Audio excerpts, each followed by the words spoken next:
Hello. So before we get started, I'm going to have you sign permission so that we can record tonight's session. And if you have any questions about that, you can definitely let me know. But the purpose of recording it is just so we can look back and see if, we can evaluate the session and see what changes we can make. Okay? Any questions about that? Nope. Okay.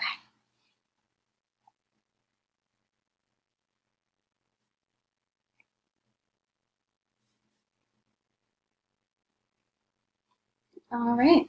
So if you want to kind of start out by telling me a little bit about yourself and what's bringing you in today and how I can help you. Okay, well, I grew up in the foster care system and I was taken away from my parents because they were neglecting me and they weren't taking very good care of me. And so I was removed from their care and placed into foster care. And I just feel very sad about that situation and I find that it's impacting me in my adult life. Mm. That sounds like a really hard situation, and I know that can be, really emotional when you're taken away from people that you care a lot about, especially under circumstances where they weren't meeting your needs and you were being neglected. Where did you go when you were removed from their care? I was placed with a family who didn't really take the best care of me either. They were not the nicest people, and I think that's when I started to just become really angry because they weren't listening to me and they weren't very responsive to my needs. That's really challenging. I can definitely understand how that might, give you feelings of anger. And would you say that those feelings impact, various parts of your life or specific parts or?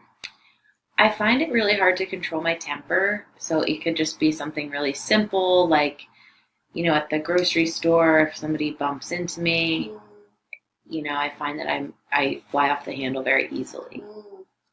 Yeah, that's a really common response to just, not feeling adequate or just having these relationships in your life where people who were supposed to meet your needs failed to.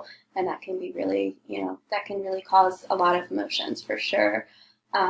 So I would, really like to think about what you're kind of thinking and feeling when you're having those moments where you're losing your temper and kind of what's going through your head because as you may or may not know, there's this theory, the cognitive behavioral theory, and what that says is that, your thoughts lead to how you feel, and then those feelings create your behaviors or your actions, and those actions then validate your feelings.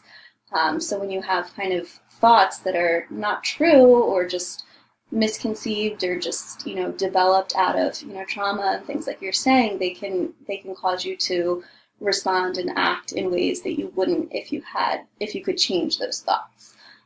So do you know kind of what when you're in those moments it's hard to really pinpoint exactly what you're thinking or feeling because you're like you said if your temper is rising, but do you have any idea kind of what you're thinking in those moments?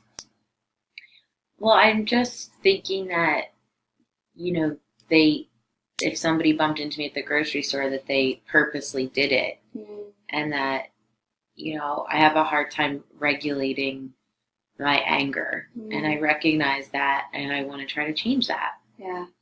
I think that's great, and that's a big part of, making a change is being, trying to start to have control or have awareness of those thoughts and those feelings. Something that can be really helpful if you're open to doing it would be, keeping a journal or even using like the notes in your phone. And, after those moments, I'm sure you're aware when you lose your temper and afterwards you probably aren't super happy about that and you don't realize it in the moment. But after you can reflect on it, if you want to kind of write down like how you were feeling right before then or, were you being hard on yourself and that's why you lost your temper? Or were you, not feeling confident in something that you were doing and that's why you lost your temper?